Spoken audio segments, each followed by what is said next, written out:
Good morning, everybody. Welcome back to the channel. My name is Caleb, and today we are visiting beautiful Aruba. You can see behind me, this island is absolutely beautiful. I've never been here, but I've heard amazing and great things. It's a very popular attraction.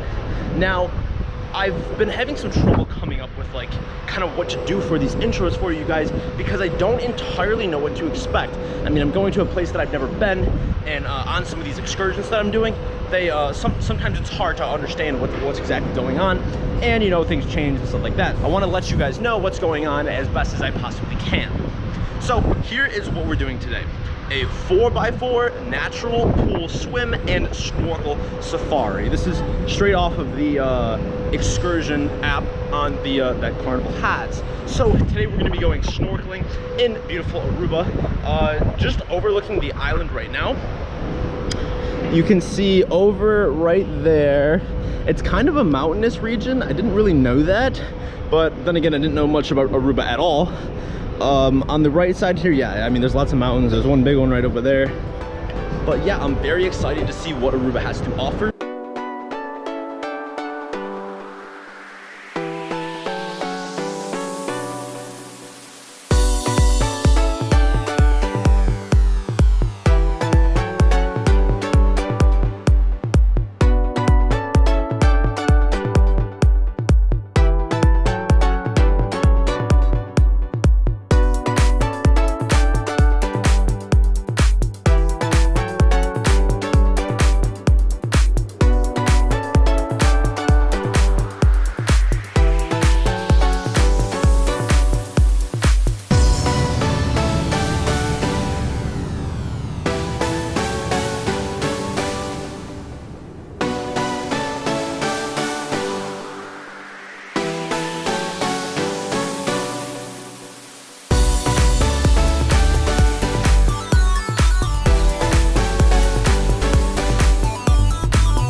Destination, and that was a beautiful off-road trip. You can see all of Aruba from corner to corner of the island. Now, right now, we're gonna go snorkeling in this area down here, and you know, like I said, this place is absolutely beautiful. Just check out this view. So this island was created based on volcanic activity. So you can see a lot of these rocks here are all like black volcanic rock. And look at that landscape over there. That's just like, I wish I could just put into words how beautiful this view was for everyone.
Now the snorkeling was absolutely beautiful, and the scenery around the snorkeling was even better. I wouldn't say that the actual aspect of snorkeling, like the colors and the fish, weren't necessarily the most vibrant I've seen and the absolute best, but the scenery really makes up for it. Now right now I'm actually at what's called a natural bridge. It's sort of like a rock formation that, you know, it makes a bridge, but it's a natural one.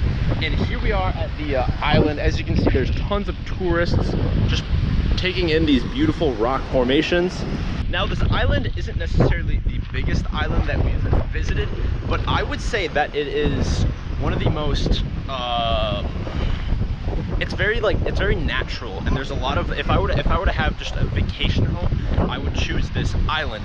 Now between Curacao and Aruba is more of a place that I can see that I would go to relax and enjoy the nature and take all that in, and Curacao is more of like an eventful town or eventful place where there's like a bunch of nice downtown areas and more of a lively area, where if you want to have, you know, more of an adventurous nature and outdoors time, I would go to Aruba. But Curacao is more of like the has more events and there's more stuff to do from what I can see.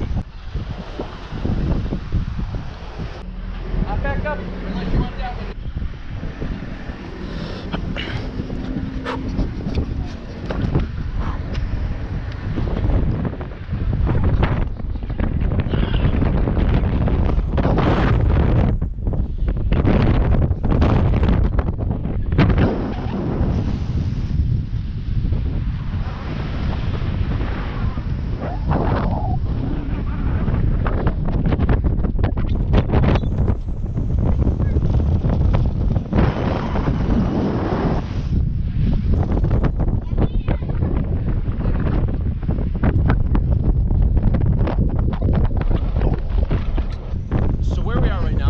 On the top of an Aruban gold mine. It used to be like an old gold mill, and never ended up working out for the island, and they never ended up profiting from it.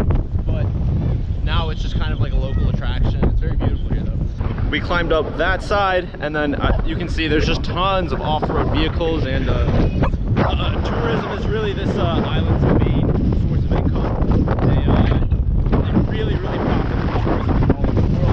And like some of the other places that we visited, this is also a Dutch colony. So the national actual language of this country is technically Dutch.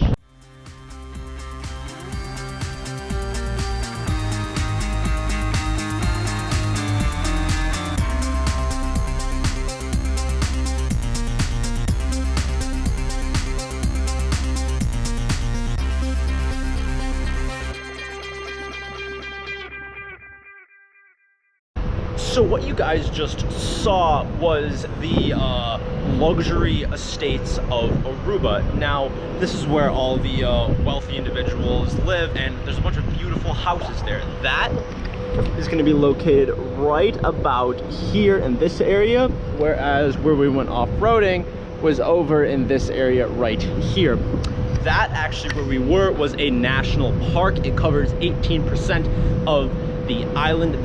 The population of this island is somewhere between 100 and 110,000 people. So it's not crazy large, but there's still a decent amount of people here, more than I thought. So at this point in time, we're back on the ship and back in the room, and I'm all kinds of dirty. I got salt and sand and gross all over the place. But I felt as if this would be a good time to kind of talk about the different islands that we went to, and I wanted to rate them and score them based on how I feel. So if you haven't seen some of the past videos, we went to 4 islands on this cruise ship. We started off with going to Grand Turks, then we went to the Dominican Republic, then we went to Curacao, and then we finished it up with Aruba. Now, these 4 islands were all completely different and completely unique in their own way. And by rating them, I'm not saying that any of these were bad islands, just personally to me, but they're all different, they're all amazing, and if you do get the opportunity to travel to any of them, I would highly encourage it. So starting off with number 4, with 4 being, I want to say, my least favorite, and 1 being my most favorite, but then again, these were all amazing and great islands, and I would definitely go back. Number 4, I would start off with Grand Turks. It was a very fun island, and I enjoyed my time there. I enjoyed off-roading and going to explore the island, but the fact is that the island was just so small that there wasn't necessarily a whole lot to do there. If I was somebody looking for a second house, a place to live, I wouldn't choose Grand Turks just because it's so small, and I feel like I would get bored there. Not that laying out in the sun and experiencing the island is really boring, but there's just not a lot of modern amenities there. Number 3 on this list is going to be the Dominican Republic. Now, I want to start this off by saying that I don't believe I got to experience the Dominican Republic in all of its glory and its full potential. When we came off the ship, we were basically bussed about an hour inland and then spent our time at a national park style thing there. And then we were bussed back and then experienced just a small area outside of the cruise ship. So I don't feel like I got to experience the Dominican Republic at its complete glory and what all it has to be.